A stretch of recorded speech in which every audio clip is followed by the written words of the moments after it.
오늘 하나님의 말씀은 창세기 21장입니다. 창세기 21장 1절부터 13절까지 말씀 보겠습니다. 창세기 21장 1절부터 13절입니다.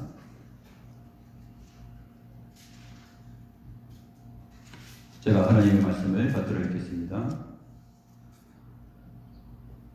여호와께서 말씀하신 대로 사라를 돌보셨고 여호와께서 말씀하신 대로 사라에게 행하셨으므로 사라가 임신하고 하나님이 말씀하신 시기가 되어 노년의 아브라함에게 아들을 낳으니 아브라함이 그에게 태어난 아들 곧 사라가 자기에게 낳은 아들을 이름하여 이삭이라 하였고 그 아들 이삭이 난 지 8일 만에 그가 하나님의 명령하신 대로 할례를 행하였더라. 아브라함이 그의 아들 이삭이 그에게 태어날 때에 100세라. 사라가 이르되 하나님이 나를 웃게 하시니 듣는 자가 다 나와 함께 웃으리로다. 또 이르되 사라가 자식들을 젖먹이겠다고 누가 아브라함에게 말하였으리요마는 아브라함의 노경에 내가 아들을 낳았도다 하니라. 아이가 자라매 젖을 떼고 이삭이 젖을 떼는 날에 아브라함이 큰 잔치를 베풀었더라. 사라가 본즉 아브라함의 아들 애굽 여인 하갈의 아들이 이삭을 놀리는지라. 그가 아브라함에게 이르되 이 여종과 그 아들을 내쫓으라. 이 여종의 아들은 내 아들 이삭과 함께 기업을 얻지 못하리라 하므로 아브라함이 그의 아들로 말미암아 그 일이 매우 근심이 되었더니 하나님이 아브라함에게 이르시되 내 아이나 내 여종으로 말미암아 근심하지 말고 사라가 내게 이른 말을 다 들으라. 이삭에게서 나는 자라야 내 씨라 부를 것임이니라. 그러나 여종의 아들도 내 씨니 내가 그로 한 민족을 이루게 하리라 하신지라.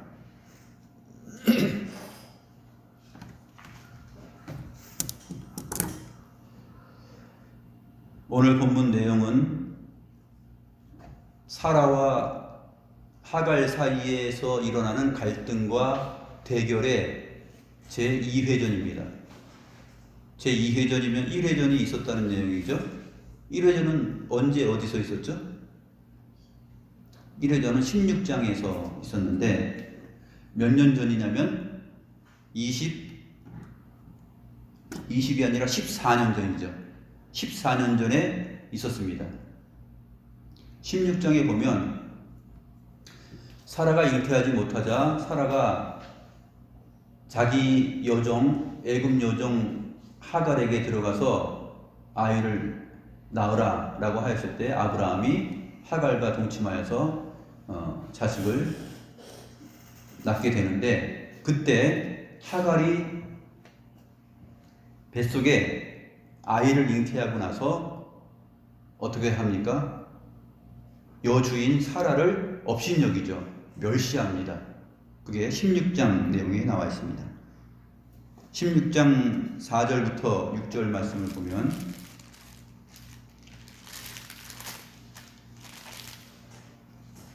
아브라함이 하갈과 동침하였더니 하갈이 임신함에 그가 자기의 임신함을 알고 그의 여주인을 멸시한지라 이렇게 되어 있습니다. 그래서 사라가 아브라함에게 말을 하죠. 내가 받는 모욕은 당신이 받아야 옳도다. 내가 나의 여종을 당신의 품에 두었거늘 그가 자기의 임신함을 알고 나를 멸시하니 당신과 나 사이에 여호와께서 판단하시기를 원하노라 그랬습니다. 그리고 나서 사라가 하갈을 학대하였다. 그리고 하갈이 사라 앞에서 도망하였더라 이렇게 기록되어 있습니다. 이게 16장 4절부터 6절까지의 내용입니다. 이게 1회전이에요. 사라와 하갈 사이에서의 그 싸움 1회전입니다. 오늘 본문은 이제 사라와 하갈 사이에서 2회전이 일어나는데 몇 년이 흐른 다음입니까? 14년이 흐른 다음에 14년 이후에 또 세월이 흘러서 이삭이 젖을 떼는 나이가 되었다라고 말하고 있습니다. 당시에 아이가 엄마의 젖을 떼는 나이가 언제 몇 살이냐면 2살에서 3살쯤 돼요. 그러면 14년 전이었으니까 거기에서 플러스 2, 3년을 더하게 되면은 이스마엘의 나이가 몇 살입니까? 16 또는 17살이고 태어난 이삭의 나이는 2살이나 3살쯤 되었다 하는 것을 알 수 있습니다.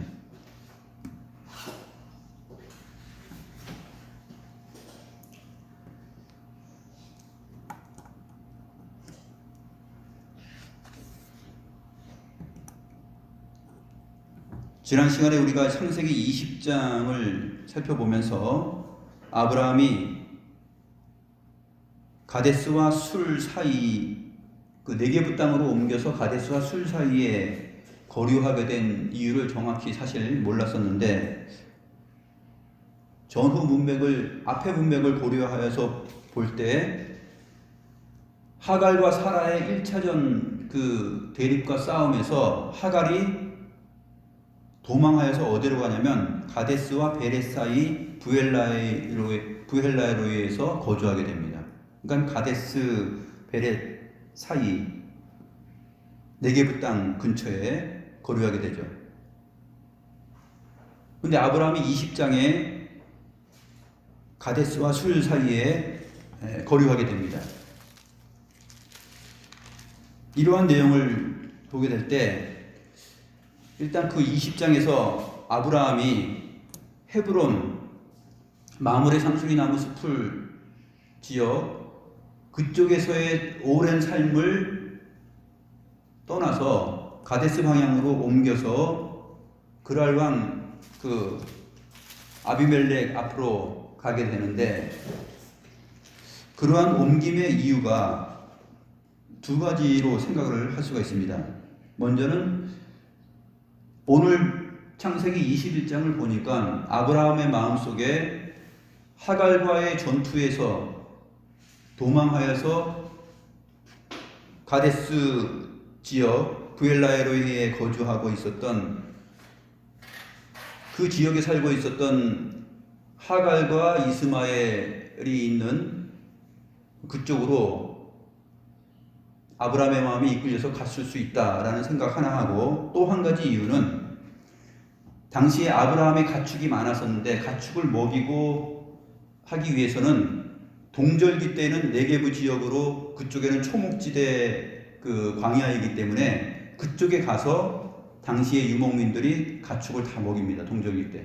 그래서 시기적으로 동절기였기 때문에 가데스 쪽으로 옮겨서 그쪽에 거하였을 것이다 하는 생각을 하게 됩니다. 어쨌든 오늘 본문을 보게 되면 이삭의 나이가 2-3살쯤 돼서 젖되는 나이가 되었을 때 그때 아브라함이 큰 잔치를 벌입니다.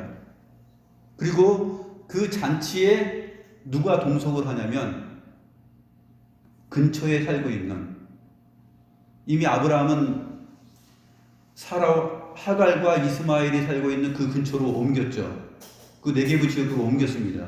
근데 거기에 있으면서 지금 이삭이 젖되는 시기가 되었을 때 그때 큰 잔치를 벌였다 하는 것이고 하갈과 그의 아들이 그 자리에 함께 있었다는 것이에요. 그전에는 함께 있었을까요? 없었을까요? 함께 있지 않았습니다. 하갈과 이스마엘은 도망쳐서 네게부 지역 광야 그랄 땅 지역 그쪽 근처에서 살고 있었고 그 지역이 자그마치 한 20km 이상 떨어져 있는 지역이에요. 헤브론 아브라함이 살고 있었던 지역에서부터 20km 이상 떨어져 있는 지역입니다. 그 광야 지역. 그 다음에 이제 아브라함이 그쪽 네게부 땅으로 내려가서 옮겨진 이후에 그쪽에서 거주하면서 살다가 거기서 지금 2, 3년 2-3살 된 젖된 아이 이삭의 날에 그때 큰 잔치를 벌이게 됩니다. 그때 왜 큰 잔치를 벌이느냐 하면 그때 삶의 정황은 오늘날도 우리들도 그렇게 하였죠. 아이가 태어나면 100일 되면 100일 잔치를 하죠. 그때는 태어나서 2-3살 전에 그때에도 아이가 죽는 사례들이 많았습니다.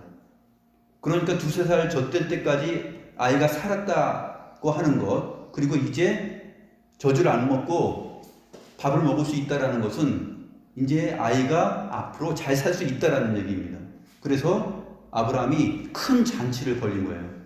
이 자리에 하갈과 이스마엘이 함께 있었고, 오늘 본문에서 일어났던 사라와 하갈 사이, 그리고 이스마엘과 이삭 사이에 그 대결 구도가 2회전이 벌어지는 것입니다.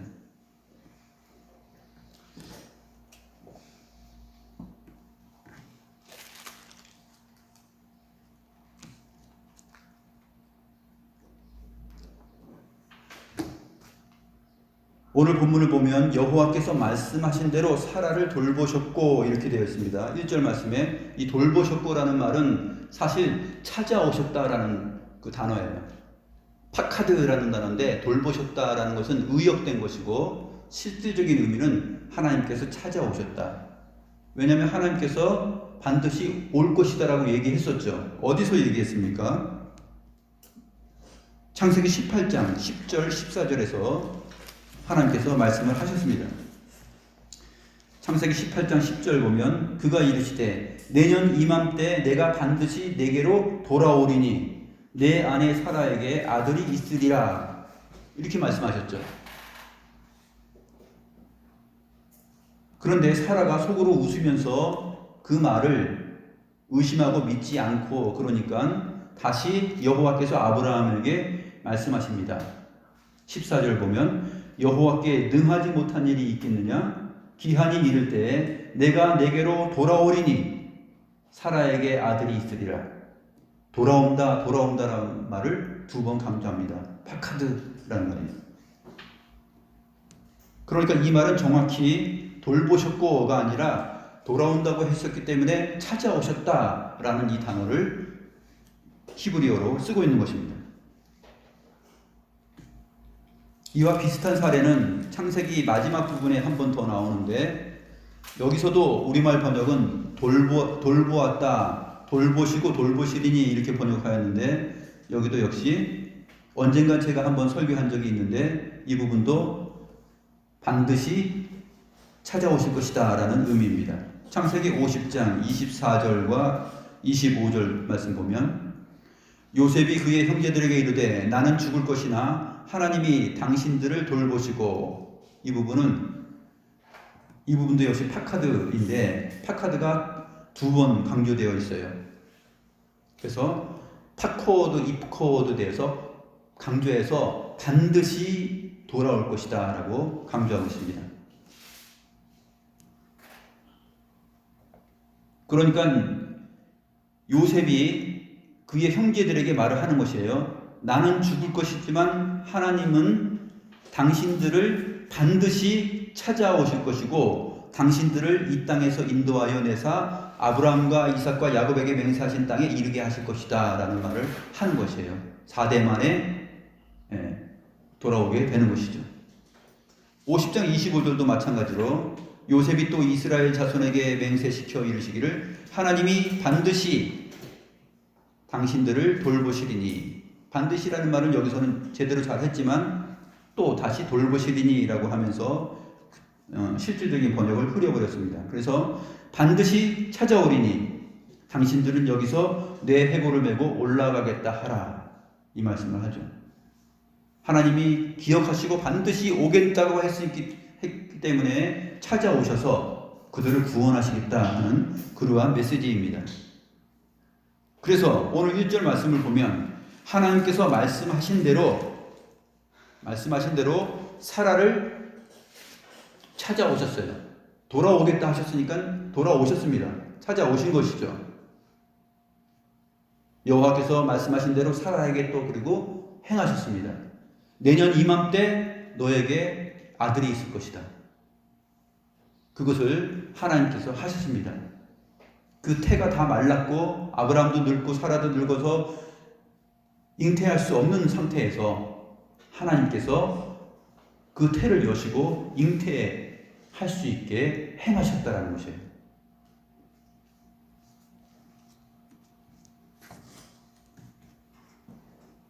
여기서 우리는 하나님께서 무슨 말씀을 하시면 하나님은 신실하시고 거짓이 없으시고 또 순간적으로 찰나적으로 위기를 모면하기 위해서 그냥 얘기하시는 분이 아니라 항상 말씀하신 것을 이루시는 분, 성취하시는 분이시다. 우리가 믿고 의지할 수 있는 분이시다 하는 것을 반드시 알아야 됩니다.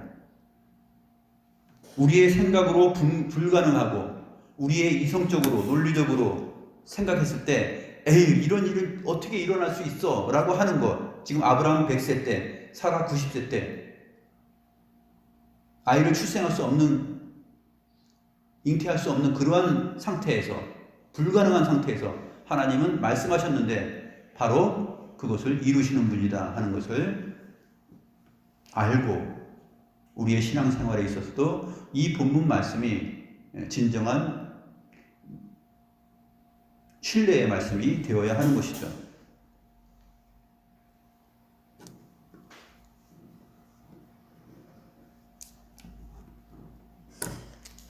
그래서 우리 신자들의 그 믿음이라는 것은 하나님의 말씀에 근거하여서 그 신실하시고 분명히 우리가 믿을 수 있는 성경에 기록된 그 하나님의 말씀과 신실하심을 보면 변치 않으시는 분이고 반드시 약속을 이루시는 분이라는 것을 굳게 의지하고 그의 말씀과 성령을 따라서 살아야 합니다.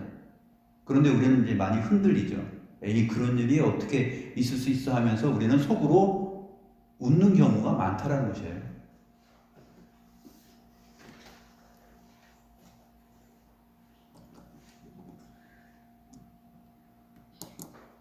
이제 하나님께서 사라에게 그 속으로 믿지 못하고 의심하면서 불가능하다고 생각하면서 속으로 웃었던 그 웃음을 이제 겉으로 드러내서 긍정적으로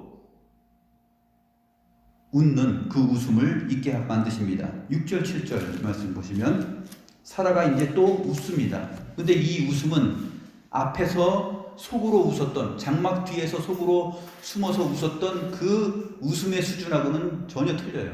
이 웃음은 어떤 웃음이에요? 자기가 지금 임신했잖아요. 아이를 가졌어요. 하나님께서 찾아오셨고 하나님께서 말씀하신 대로 그대로 행하셔서 이루셨습니다. 자기 몸에서 일어난 이 확신과 부인할 수 없는 이 사건 앞에서 사라가 이제 참으로 웃습니다. 6절 말씀 보시면 사라가 이르되 하나님이 나를 웃게 하셨다. 그리고 듣는 자가 다 나와 함께 웃을 것이다. 이렇게 말합니다. 이제 이 웃음은 사라의 웃음일 뿐만 아니라 또 사라의 웃음을 듣는 모든 사람들이 너 그렇게 웃는 이유를 우리도 다 알겠다. 진짜 하나님은 살아계시고 하나님은 능치 못할 일이 없으신 분이시고 말씀하신 대로 반드시 그것을 이루시는 분이구나 하는 것을 우리도 같이 기뻐한다. 듣는 모든 자가 다 함께 웃을 것이다 라는 말을 하고 있습니다. 이 듣는 모든 자라는 말씀 속에 사실 저와 여러분까지 다 포함되어 있는 것이에요. 당시에 사라 주변에 있었던 그 당시뿐만 아니라 이 웃음을 우리 역시도 속으로 하나님을 의지하지 못하고 확실히 믿지 못하고 하나님의 능력을 과소평가하면서 살았던 그러한 자세에서 진정으로 사라와 같은 그 확신에 찬 웃음을 우리가 우리 삶 속에서 하나님의 행하시는 그 신실하심을 체험하면서 우리가 웃게 될 것이다 하는 그 내용이 여기에 함축적으로 나와 있는 것입니다. 그래서 성경은 살아있는 하나님의 말씀이에요. 어제나 오늘도 영원토록 동일하신 하나님. 이것은 아브라함 당대 사라에게 있었던 일로 끝나는 것이 아니라 이 하나님은 살아계셔서 여전히 오늘 우리 시대에 우리들에게도 이 참된 기쁨의 웃음을 웃을 수 있게 해주시는 분이다 하는 것입니다. 불가능한 것 그것을 이루어 주신다 하는 분이에요.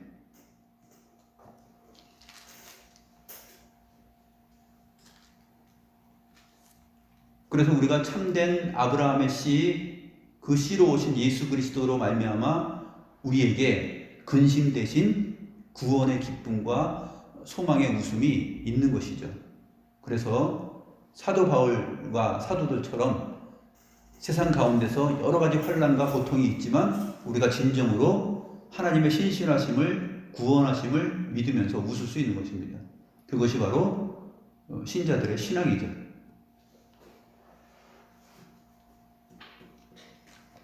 또 사라가 이어서 말합니다. 또 이르되 사라가 자식들을 젖먹이겠다고 누가 아브라함에게 말하였으리오마는 아브라함의 노경에 내가 아들을 낳았도다 하면서 이제 자신만만하고 근심 걱정이 다 사라지고 그 연약한 믿음이 이제 강력한 확신에 찬 믿음으로 바뀐 사라의 행복한 모습을 6절과 7절을 통해서 우리가 접하게 됩니다. 그리고 나서 이제 2년 혹은 3년이 흐른 거예요. 7절과 8절 사이는 기간이 몇 년이에요? 2, 3년이 흐른 뒤에. 2, 3년이 이제 흐른 뒤에 그 기쁨이 있은 뒤 2, 3년이 흐른 뒤 짜자잔 이제 사라와 하갈 또 이삭과 이스마엘 사이에 갈등과 싸움이 2차전, 2회전이 일어납니다.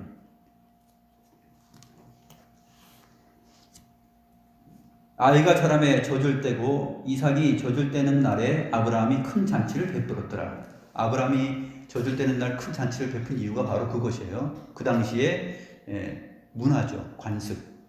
이제 이 아이가 그래도 인간다운 인간으로 제대로 살 수 있는 그 안정된 내용 안으로 들어와 있다는 것이죠. 그래서 기뻐할 수 있는 거예요. 그래서 큰 잔치를 베풀었습니다.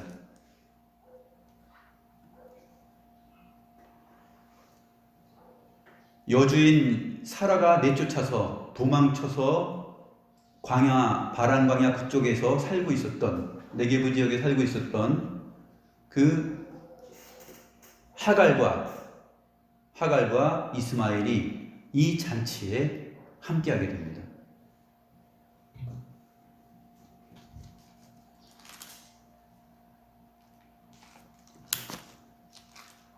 그 전부터 사실 이제는 가까워졌죠. 아브라함이 네게브 지역으로 이미 가서 거기서 정착하고 살았기 때문에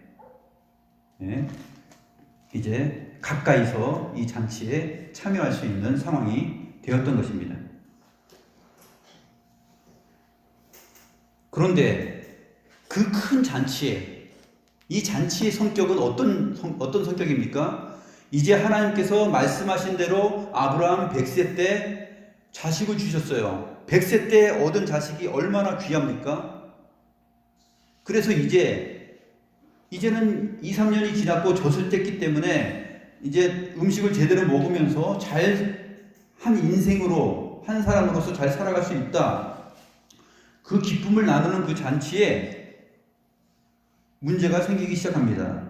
9절에 보면 사라가 본즉 아브라함의 아들 애굽 여인 하갈의 아들이 이삭을 놀리는지라 이렇게 되어 있어요. 이삭을 놀리는지라. 여기서 맷지학이라고 되어 있거든요. 이 맷지학은 그냥 놀리는 게 아니라 아주 심하게, 굉장히 심하게 놀리는 거예요. 히브리어의 문법에는 그 형태가 있는데 PL형이라고 있어요. PL형은 어떤 의미를 가지고 있는 형태냐면 우리가 문을 부쉈다 그러잖아요. 예를 들어서 문을 부쉈다 그러면 그것이 같은 단어가 부쉈다라는 그 의미가 PL형으로 쓰였을 때는 부쉈다라고 하는 것이 아니라 박살내었다라고 번역이 되는 거예요. 완전히 박살내었다라는 것이에요. 그런데 여기는 이제 그 이삭 앞에서 어떻게 되는 짜크라는 단어가 계속 이 창세기 16장부터 18장, 21장에 계속 나오는데 이삭의 이름이 이츠학이잖아요. 그가 웃을 것이다라는 뜻이에요. 근데 이 이삭 앞에서 여기서 맺작 이렇게 이스마엘이 놀린 거예요. 놀린 거, 조롱한 거다 이렇게 표현을 하는데, 사실은 이 조롱의 강도는 그냥 알레리 꼴레리 하면서 너 알레리 꼴레리 인제 겨우 젖을 때 떼요 하면서 이렇게 이 정도 놀리는 게 아니에요. 이렇게 놀리는 게 아니라 그 마음속에 그 경쟁심과 시기심을 가지고서 이 아이가 이제 젖을 떼고 한 인생으로 우뚝 선 것에 대한 심각한 질타예요. 심각한 질타. 그래서 그냥 웃은 게 아니라, 그냥 짝한 게 아니라 완전히 이것은 그를 핍박한 것이에요. 그것을 우리가 어디서 할 수 있죠? 이러한 히브리어 성경의 본문의 의미를 제대로 알고 있었기 때문에 사도 바울이 갈라디아서 4장에서 정확하게 표현을 하고 있습니다. 갈라디아서 4장 28절부터 보면 이 상황이 잘 묘사되어 있습니다. 갈라디아서 4장 28절부터 31절까지 보면, 형제들아 너희는 이삭과 같이 약속의 자녀라. 그러나 그때에 육체를 따라 난 자가 성령을 따라 난 자를 박해한 것 같이 이제도 그러하도다 라고 29절에서 말합니다. 뭐라고요? 육체를 따라 난 자가 누구죠? 지금 이삭과 이스마엘 얘기를 하고 있는 것이에요. 육체를 따라 난 자는 누굽니까? 이스마엘이죠. 그럼 성령을 따라 난 자는 누굽니까? 이삭입니다. 어떻게 하였다고요? 성령을 따라 난 자를 육체를 따라 난 자가 박해한 것 같이. 강력한 표현하죠. 박해하였다. 이것은 핍박이고 박해한 것이다라는 것이에요. 갈라디아서 4장의 이 문맥은 어떤 것이냐면, 유대인들이 그리스도의 참된 복음을 전하는 사도 바울과 그 메시지를 박해한 것이에요. 유대인들이 어디를 가든지 사도 바울을 따라다녔잖아요. 그리고 복음을 증거하면 그 유대인들이 자기도 하나님의 아들이다, 하나님 백성이다 라고 말하면서 우리가 진짜 하나님의 백성이야 하면서 율법 안에 갇혀가지고 할례를 행하지 않으면 구원이 없어 라고 말하면서 계속 율법 속에 갇혀가지고 참 율법의 완성자이신 그리스도께서 오셔서 모든 것을 이루셨는데 불구하고 그 율법이 말하고자 하는 핵심으로 나아가지 못하고 율법 속에 갇혀서 예식과 의식 속에 갇혀가지고 그것을 행함으로 자기들의 구원을 생각하고 자기들이 하나님의 백성인 것을 강조하면서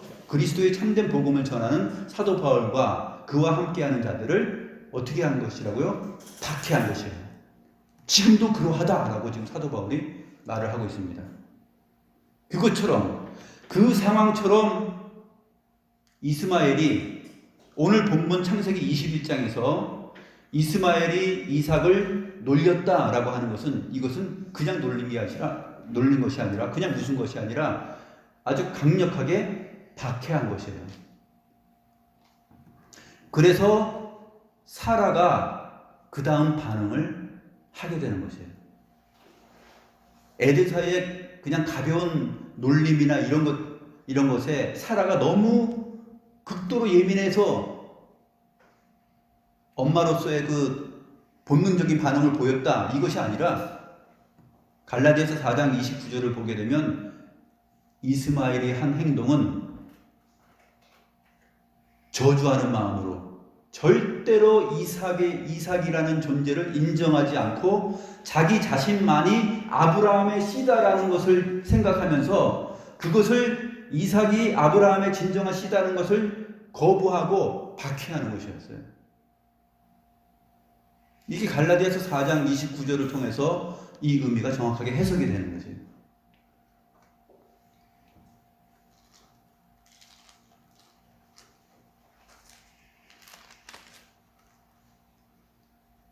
그래서 우리말 번역에는 하갈의 아들이 이삭을 놀리는지라 이 놀리는 것을 내 아들을 감히 놀려 빈정대 이 정도가 아니었다라는 것입니다.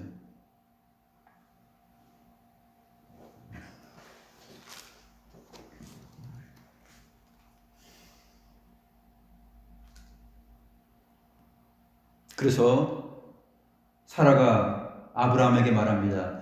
이 여종과 그 아들을 내쫓으라. 과민 반응일까요? 과민 반응이 아니라 지금 하나님의 말씀과 하나님께서 아브라함과 사라에게 약속하시고 그 인생을 지금 쭉 25년 이상 이끌어 오시면서 주셨던 계시의 내용에 근거해서 지금 사라가 분노하는 것이죠. 이것은 정당한 것입니다.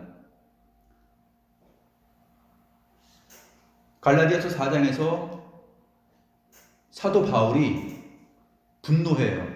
이 유대인들을 향해서. 그 분노는 정당한 것입니다. 왜?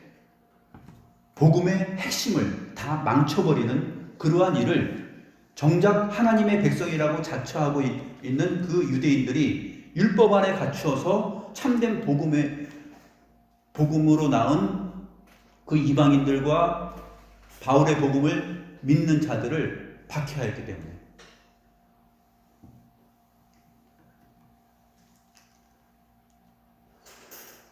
사라의 마음도 사도 바울과 같은 마음이에요.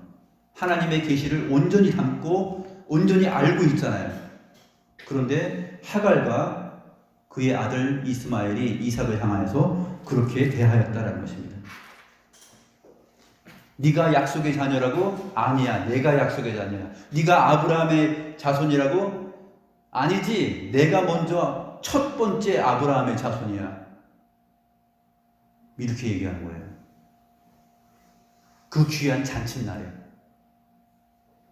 아브라함과 사라는 이제 하나님께서 약속하신 진정한 그 씨가 태어났고 이제 젖을 떼고 살아갈 수 있는 참된 인간이 되어서 기쁜 건데 그 기쁨에 완전히 찬물을 휙 껴넣는 행동이 누구냐면 바로 아브라함의 또 다른 자식이라고 일컫는 이스마엘이 그렇게 박해를 한 것입니다.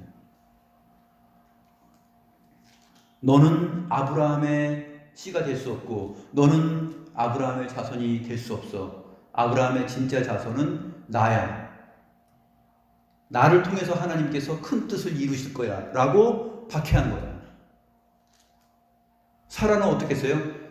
아니지, 하나님은 그렇게 계시하신 적이 없다라는 것이에요.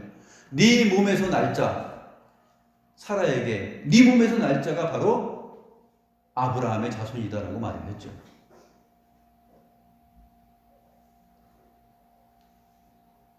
그래서 이 여종과 그 아들을 내쫓으라. 이 여종의 아들은 내 아들 이삭과 함께 기업을 얻지 못하리라.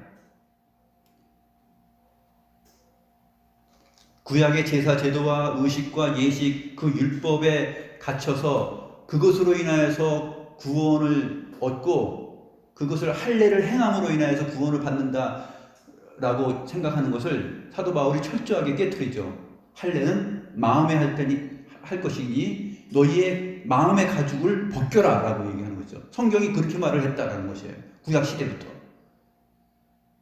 겉의 표피를 잘라내는 것이 하나님의 언약에 참여하는 것이 아니라 마음의 가죽을 벗기는 것이 할례의 진정한 의미다 라고 얘기하는 것이죠.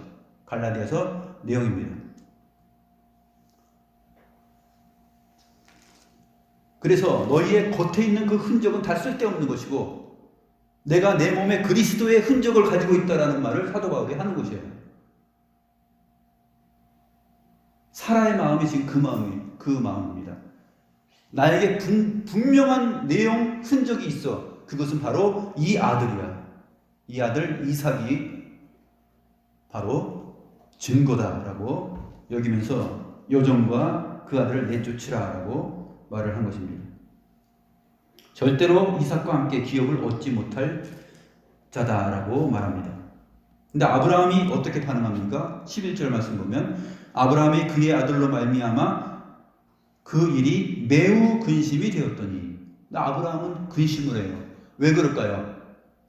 그 마음속에 이도 내 자식인데, 이도 내 자식, 내가 낳은 내 자식인데 하면서 그 애착심이 있는 것이죠. 그래서 보통 근심이 아니라 매우 근심합니다. 사라는 하나님의 계시와 말씀에 근거해서 그 계시의 온전한 뜻을 이해하고 해석하는 가운데 이 여종과 아들을 내쫓으라고 얘기하고 절대로 이삭과 함께 기업을 얻지 못한다라는 것을 확실하게 얘기했습니다. 그러니까 아브라함은 갈등을 하고 매우 근심을 해요.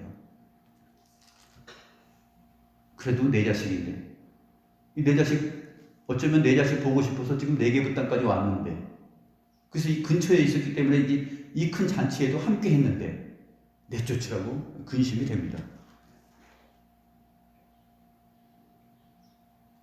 이렇게 찌질한 모습으로 하고 있을 때 하나님이 나타나서 아브라함에게 말씀하십니다. 12절 말씀.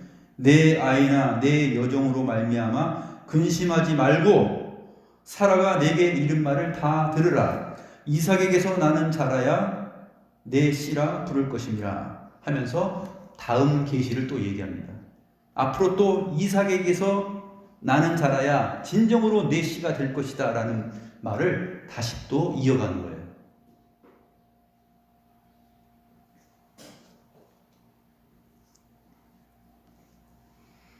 아브라함의 근심은 하나님의 뜻대로 하는 근심이 아니었습니다.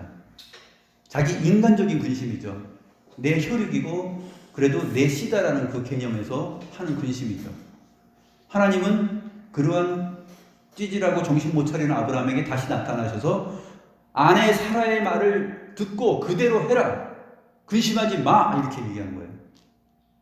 네가 하는 근심은 성령을 따라서 믿음을 따라서 하나님을 따라서 하는 근심이 아니다라는 것입니다.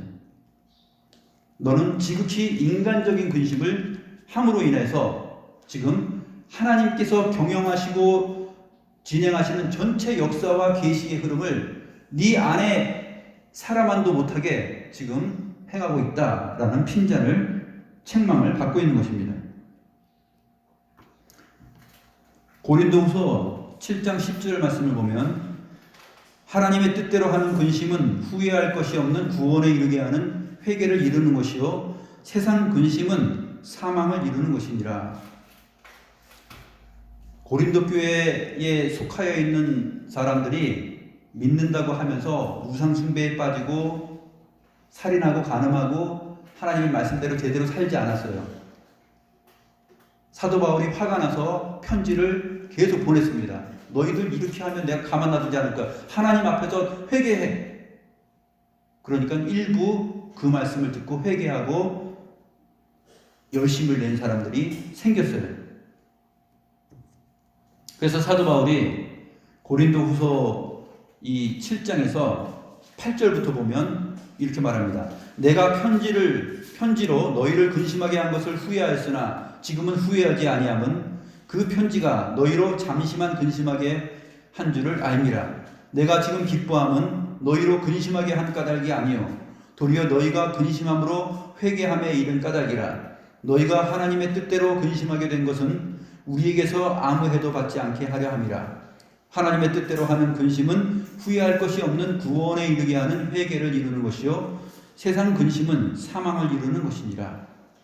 그래서 사도 바울의 복음의 메시지를 듣고서 이 사람들이 자기들의 삶을 돌이켰어요.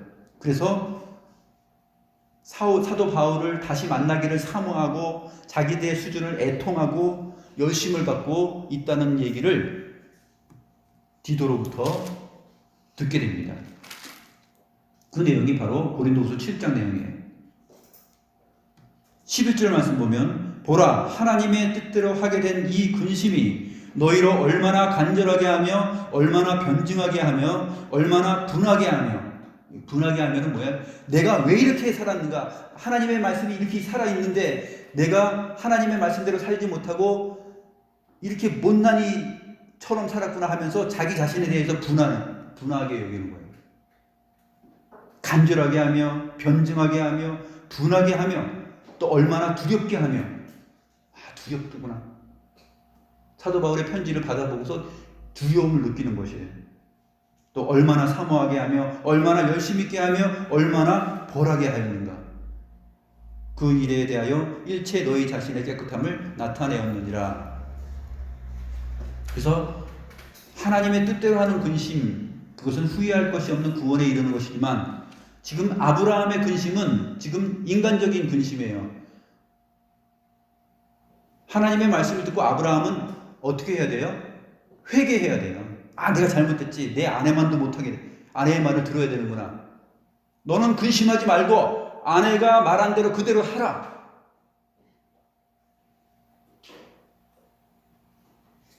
그것이 믿음이죠. 하나님께서 이제까지 아브라함에게 하셨던 말씀에 대한 참된 믿음의 내용입니다. 그러니까 아브라함의 마음속에는 자기의 인간적인 마음이 하나의 하나님의 말씀보다도 더 위대한 신앙과 우상이 되었던 것이죠. 하나님의 뜻대로 하는 근심이 절대 아니었다 하는 것입니다.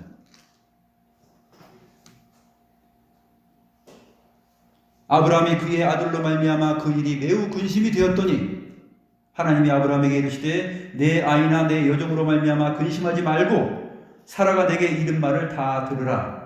이삭에게서 나는 자라야 내 씨라 부를 것임이니라.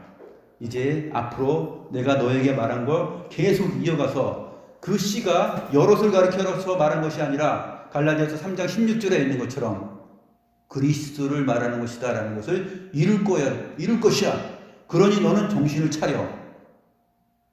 지금 근심하면 안 돼. 그 근심은 어떤 근심이냐? 구원을 이룰 수 없는 근심이다라는 거예요.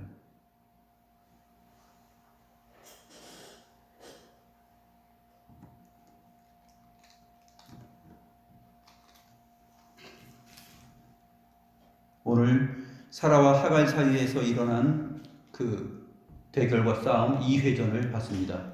2회전은 어때요? 1회전보다 더 치열하죠. 누가 이겼습니까? 사라가 KO습니다. 사라가 이겼어요.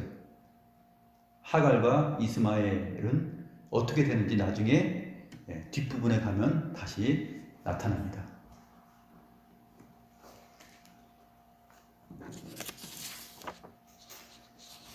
기도하겠습니다.